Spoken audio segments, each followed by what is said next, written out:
Welcome to the Playbook for Modern Learning, where we are here to help you navigate what success means for your children in today's world. This podcast is brought to you by VIPKid and Fortis Education, leaders in innovative learning solutions designed to support today's students in a rapidly changing world. Hello, everyone. My name is Lorenza, and I am the Community Manager and Teacher Advocate with VIPKid. And today we have Devika here with me today. Hi, everyone. Hi, Lorenza. How are you? I'm doing so well. How are you, Devika? Doing very well. It's always fun when we're on different time zones, right? So it's a good morning, good afternoon, good day. Exactly. So I'm joining from Florida in the United States. Would you like to tell everyone where you're joining from? I'm in Bit Dubai. about yourself? Yeah, of course. I'm in Dubai in the United Arab Emirates. A little bit about myself. Well, I have the privilege of working with Fortis Education as a divisional head and chief positive psychologist. Work with a wonderful team. Amazing. And thank you for taking the time to join me today. I know it's Friday. I'm so excited for this episode because we're talking about something that's really important. We are going to be focusing on mental health and how it relates to students and parents and schools and educators. And just in my opinion, focusing on this topic can be really beneficial to students and their learning. Yeah, absolutely. And you know, it's funny because whenever I see any topic that's related to mental health at school or at work or at home, these little like bells go off and I'm like, we've got to start looking at the interplay between school, media, inner world, outer world.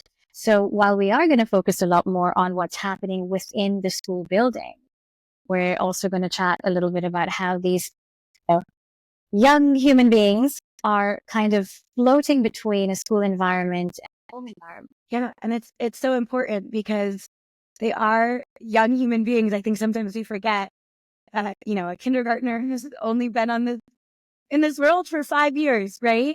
And they are navigating these big emotions and how it relates to what's expected from them at school and what's expected from them at home. And, as a mom myself, as a former classroom teacher myself, the importance of why these things should be connected and why parents and teachers and schools should really work together and in the long run it's going to benefit their children. Exactly. I think the partnership, we sometimes we forget it, right? We kind of underestimate. Yeah, exactly. Importance of partnership. And I think something that I've seen having been a classroom teacher, a bit about me as I taught fourth grade for years. And then one of my last years in the classroom, I taught kindergarten, right? All young human beings, but the transition from fourth to kindergarten was a big difference. And I was constantly seeing these conversations about, mental health in the classroom, social emotional learning in the classroom, and whether focusing on this was creating children that were too dependent. And I remember having conversations with parents, asking why we had a safe space in our classroom or asking why we were using these strategies, because some parents did feel that it was creating atmospheres for children that were too dependent versus, productive academic learning. So I'm wondering what you think about that. Yeah, I think this is a great time actually to discuss this, just because there's so much more awareness now on just the two terms, right? Dependence, the entire process that we go through, right? To get from a place of dependence to independence, right? And the connotation behind that, right? Independence kind of implies that you're there, you're fine now, you've made it. Whereas actually, I think that we're constantly interdependent, right? I mean, even just that, the word independence, I struggle to sometimes understand, depending on the context, obviously, what that really means. Because as long as you're alive and you exist within a system of other human beings and, you need air, water, and all of those things, there's an interdependence, right? So I try and even stay away from the word independence just because I don't really understand. But at the same time, we're obviously trying to say, well, we don't want a kind of pathological dependence on a person, a place, or a thing that keeps you from moving through the developmental stages to next, be able to be a little more resilient. That said, the interdependence is for me more about resilience. But I also think if we go back to like the little heads, the little minds that are coming in, it's not unnatural to have a transitional space, right? Like a cozy corner or a quiet corner or a comfy corner where they can go and just kind of chill, because school can be quite overwhelming from a sensory perspective for even, 12th graders. I want to pause for a second because I think your clarification on independence versus interdependence, I've never heard it put that way. And I think that's really, really impactful. When you think about it, exactly what you said, you are existing in a world around you, and it's never just you. And whether that's in your classroom, whether that's in your home, the sense of community is important. And focusing on mental health for me, as a teacher, I remember when my school adopted conscious discipline. It's a stream of teaching and learning and teaching social emotional intelligence. I believe it was developed by Dr. Becky Bailey, who was a psychologist and an educator for a long time.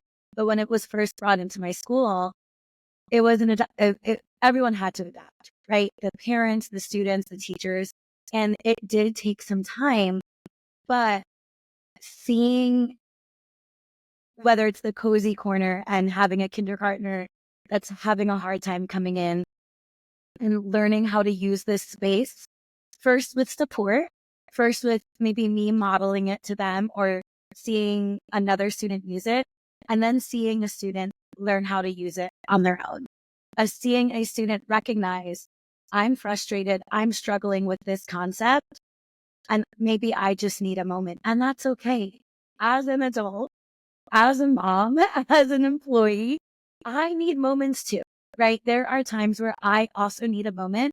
So I think it's important to recognize that children are going through those same things that we go through as adults, those same struggles, those same feelings of frustration and uncertainty. So sometimes they don't know how to deal with it. They're big feelings, they're big emotions in these little tiny human minds. So showing them how to work within their environment and use their resources around them, whether it's a cozy corner, whether it's inner breathing techniques, it makes a world of a difference. And when you see a kindergarten classroom on the first day versus a couple of weeks later, it's amazing how quickly they can learn and quickly they can adapt.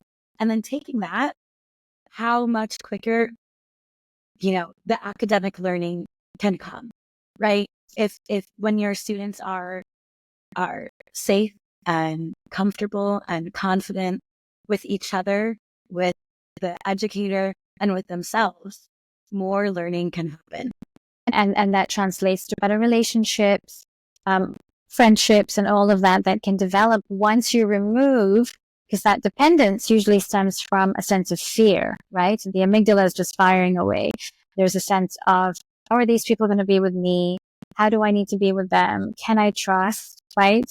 All of those questions that some way we know, not just kindergartners, but even high school students going into a new environment, are experiencing this neurobiological response to an entirely new environment. And they'll very often say, even if it's just grade to grade, right? So you're coming back to the same building, but there's still the same kind of fear, right? And I think if that's the one emotion that we just try to sort of to just kind of zero down on what might be the most complex emotion involved in dependence, I would think, in my opinion, it's fear, and just do whatever we can do to help in that environment, regardless of age, regardless of whether this is a returning student or a new student.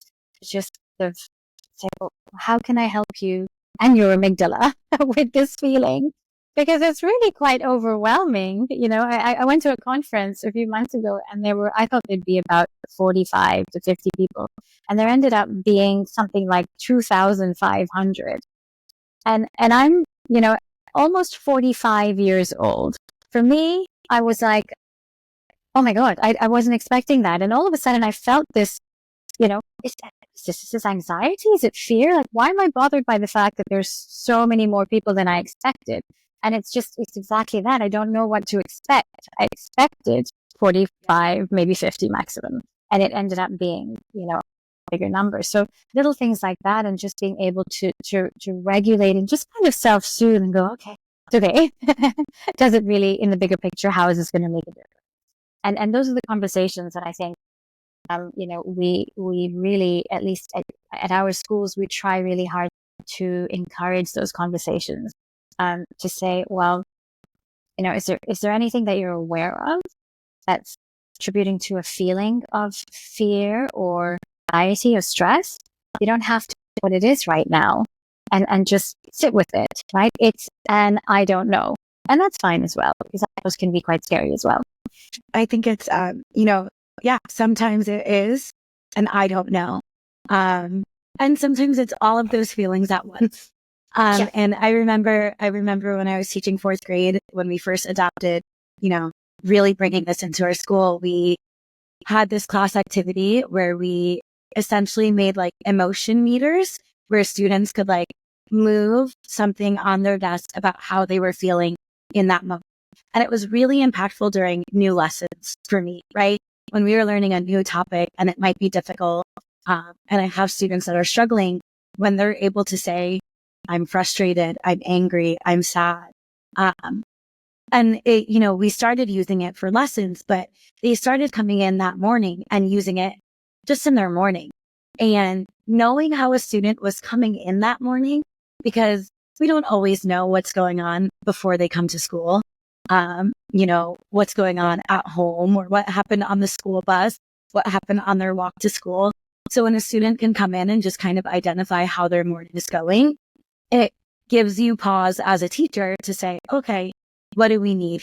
It gave me the moment to pull them aside and say, I see that you're feeling sad today. Do you want to talk about it? How can I help you? What do you need? And sometimes they don't want to talk about it. And that's okay too. You can say, you're allowed to feel sad. We don't have to talk about it. Let me know when you're ready, or let me know if you need a break today. But just understanding that that is a feeling that they are having was so important. And I want to also go back to something you said about relationships with each other. So the great thing about teaching children how to recognize their own emotions is it also helps them recognize emotions in others, right? Having, as an educator, that sometimes your classroom can have behavior struggles. There's so many things happening in the classroom. But what I see now, for an example, my 8-year-old will come home from school and I might ask him about his day, and he might tell me about something happening in his class. And he might say, this student was having a hard day or was not following our classroom expectations, but I think that they were frustrated, or I think that he was sad. And it's amazing to me to see my 8-year-old recognize that, and be empathetic towards that versus being judgmental or frustrated towards that, because those are also emotions that could also be valid. But the fact that he's able at 8 years old to step back and say he needed a moment, or maybe he was having a hard day, or I offered this because I recognize this. It's the proudest moment as a mom. I always say, like, I'm glad that my child does well academically, but it's more important to me that he's a well-rounded, kind, empathetic human being. And I think some of what he's learning in this school is what's making him be that, right? And I didn't grow up with that. I didn't grow up with the understanding of feelings, whether it's at home or in my classroom. Like, it just wasn't the time. I grew up with, don't cry. Now's not the time to cry. Why are you always crying? And I'm at 34 years old. I'm still emotional, right? So I've had a lot of big feelings, and thankfully yes, you are. Exactly.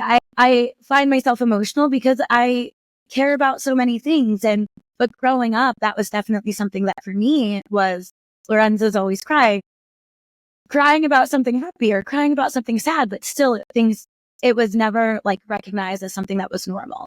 And I see in my children that they also have these big feelings and big emotions. And it's nice for them to recognize, like, I'm crying because these are happy tears. You know, my son cries during a movie and it's like, no, these are happy tears. And this is why I'm feeling this way. And I'm excited for myself or for someone else. And I just think we're raising a generation of children that are being supported in ways that maybe other generations weren't. And it's going to lead to a generation of more empathetic adults and aware adults, and in my opinion, more adults that are able to be more productive. Because again, when you are supported emotionally, you can be more productive. You can recognize what support you need. You have the tools to ask for it, which is a struggle. It's a struggle to ask for what you need.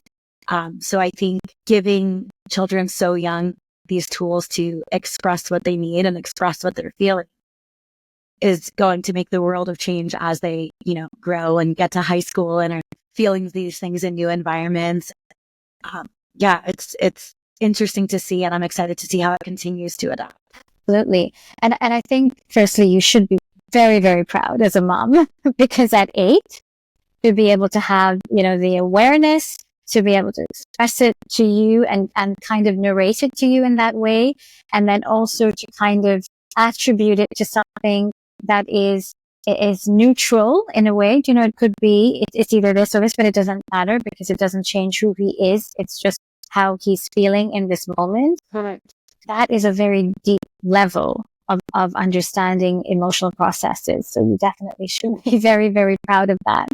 And I think, it almost always comes down to culture in the school and then the culture at home.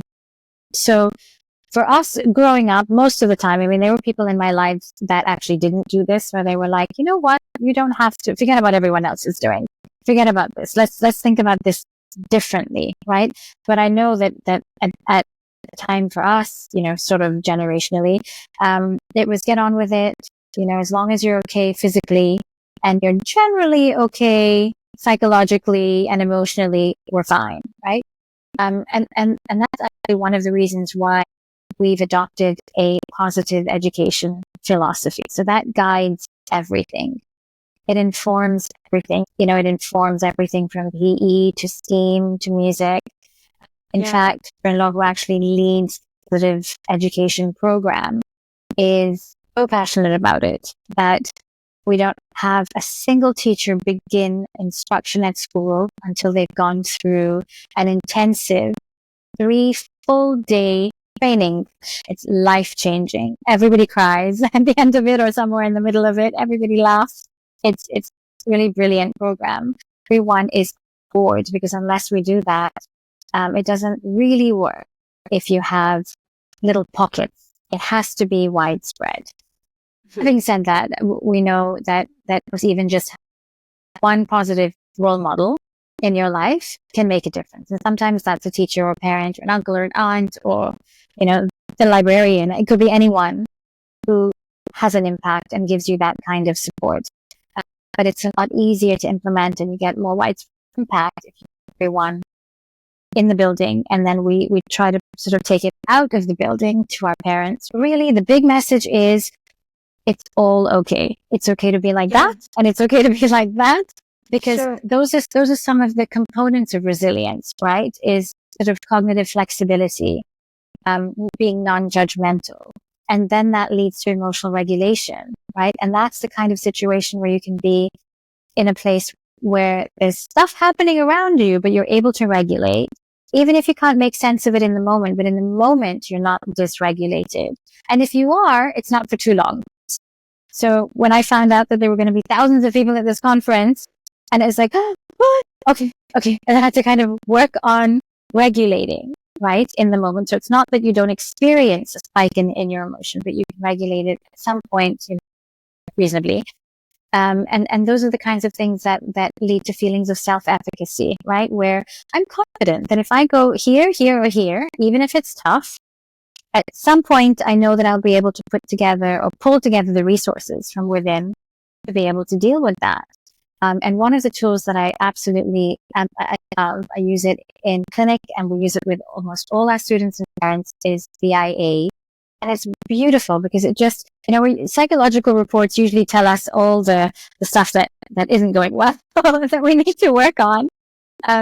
But using a strengths-based approach where we sort of start with that, right? So you've got your profile from day one. And that's where you kind of take the first few steps in school, knowing, hey, you know what? Those are my strengths and they're different from his, but those are mine. And it's amazing when people see their strengths, he doesn't know what they are, right? Just knowing that's my report.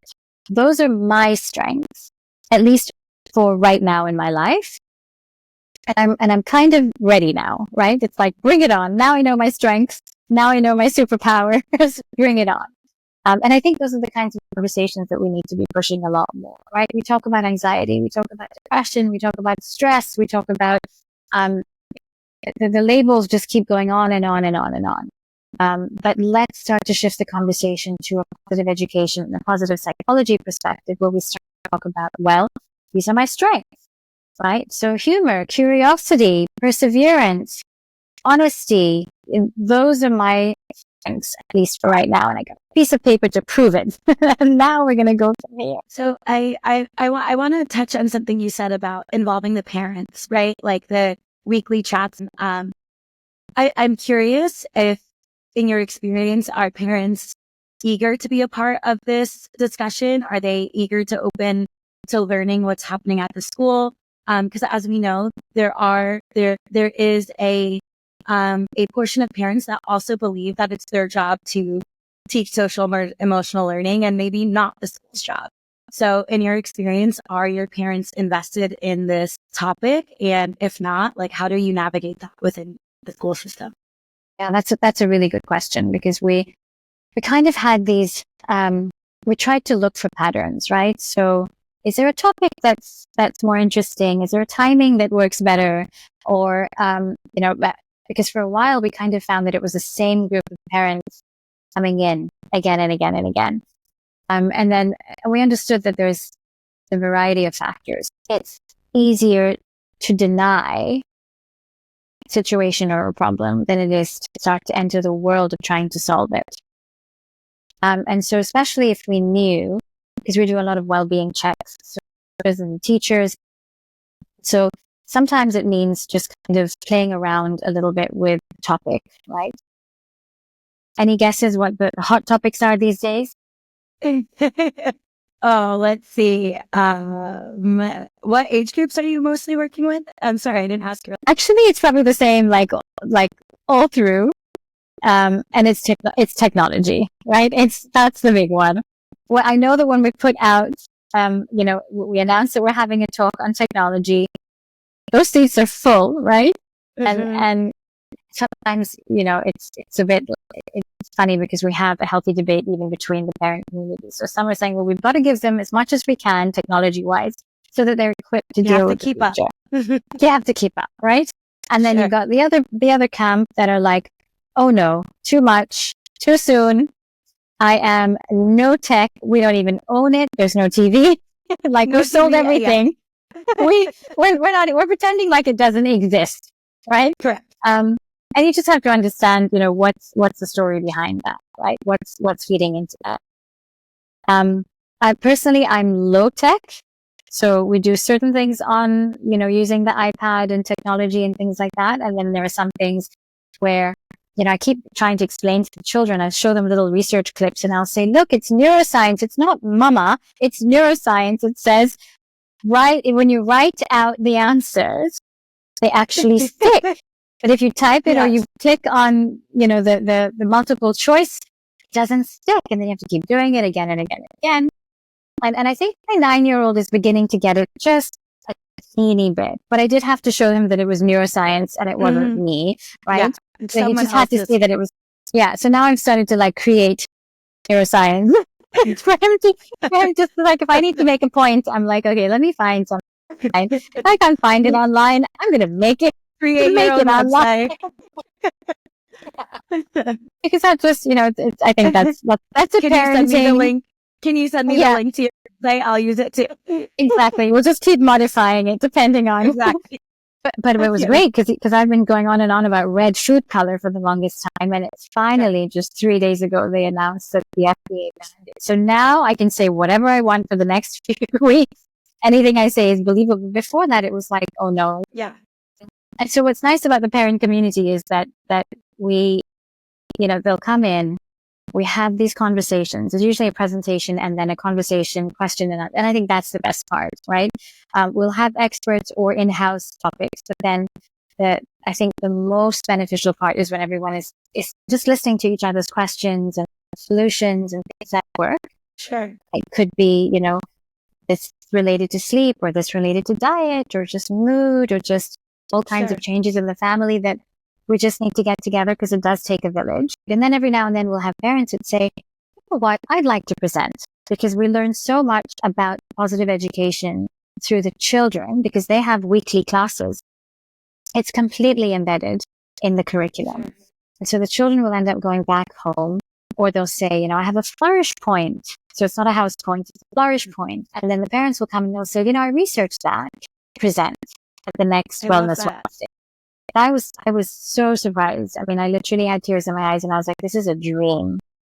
So we have a few moms, one dad. We're still working on the dads, but we have a few moms that are really, really keen to present. Because really, we're all just, there's no experts. We're all just experiencing life and trying to figure it out with the resources that we have. I mean, I think when I had my first son, 8 years ago now, 8.5, if you ask him, because don't forget his half. Important.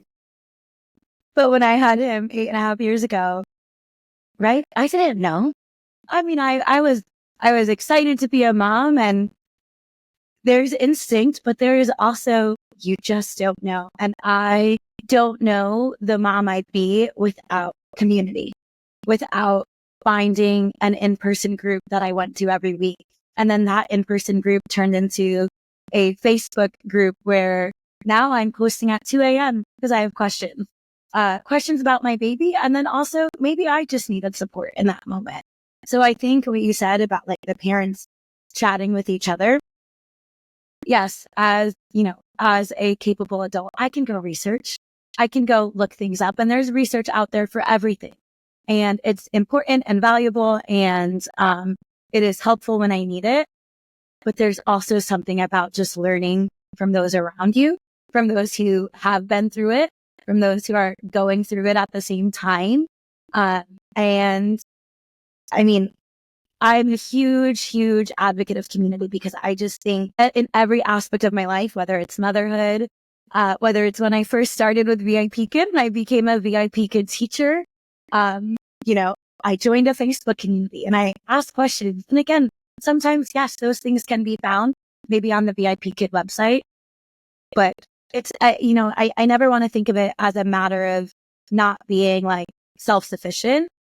It's getting real life experience from other people and knowing that I'm not the only person with these questions or knowing that, this was my question about a struggling student and this worked for this teacher, but this worked for this teacher. Which one's going to work better for my student? So those real life experiences, those real life chats and that village, even as an adult is so, so important. And I just think it helps you navigate all of the different aspects of life. So I love to hear that works for your parent community because again, same thing as your child, they can hear it from you, but hearing it from each other is also really, really empowering and impactful. And if that's the way that it's more successful, then we will take it. Yeah, absolutely. And so maybe it's, the question isn't so much, well, we should define dependence, right? So at what point does it prevent healthy development, right? But also how do we define dependence in the context of resilience, right? How much dependence is okay, right? How do we know that a child or an adult is experiencing that sense of resilience, which isn't I never fall, but I can fall and I can get back up. And now I know what to do from there. And it kind of takes away from things like shame.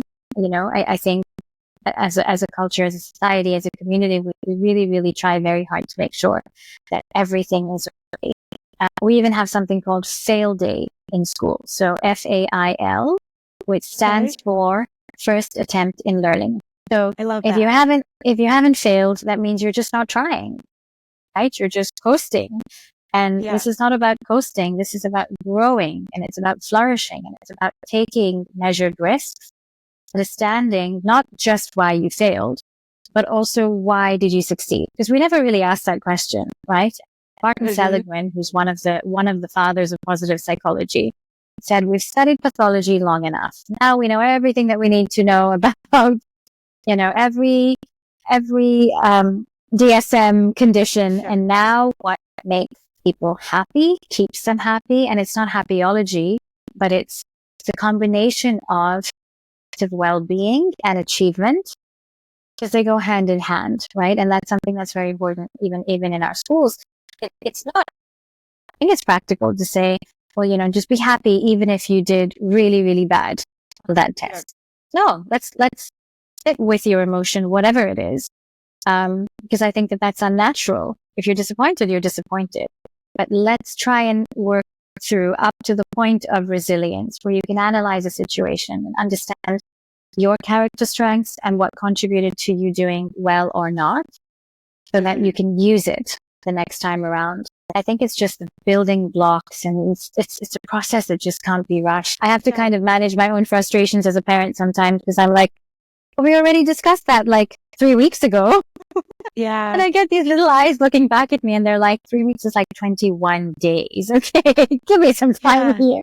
And I have to remind myself that, you know what? It's not a race. There's no train to catch. There's no plane to catch. And in being a parent, and in being a therapist, and in being a part of the school staff, that's taught me how to just step back a little bit, just within myself, because I don't think I was fully aware of my own, inner voice just saying, go, go, go, go, go, right? Absolutely. You're going to miss that. And then it's just like, it feels right. It's just so much better to just acknowledge and just say, okay, we can just pause and make it easy, a little bit easy, but still push yourself where you need to. Absolutely. For a moment, I think about when I first, so a little bit about me, as I started as a teacher for VIPKid. So I was a teacher on the platform before I moved to Beijing, and I worked at the office there, and now I work for the US office. And again, as I said earlier, I advocate for our teachers.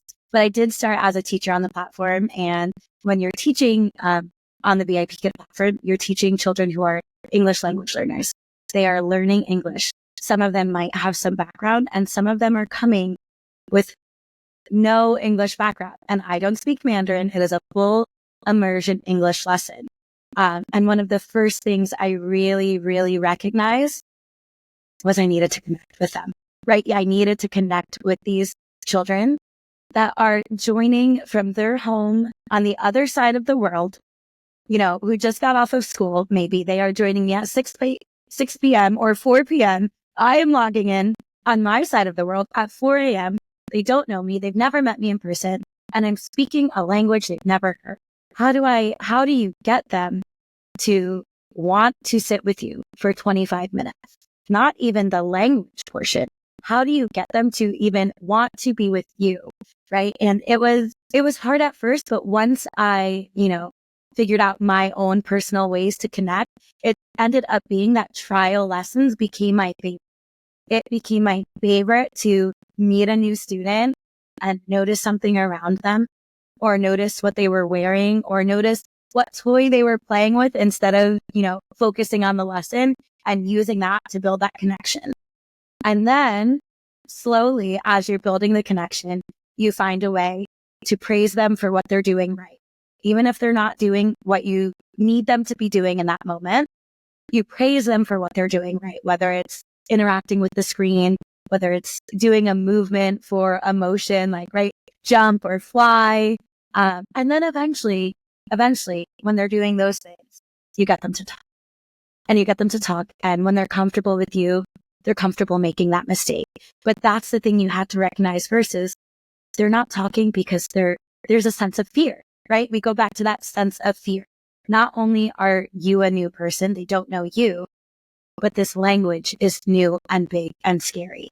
And learning on the computer with technology might be new and big and scary. So when you're able to get there and connect with that student and help them feel safe in that classroom and safe with you, then watching them make that growth and being able to, teach them through those lessons was really, really, the best part of teaching, right? The best part of teaching is when you're connected with your students and they're learning and growing. And, but it's really, really impactful when you know where you started and then you see where they've come and where you've come with them.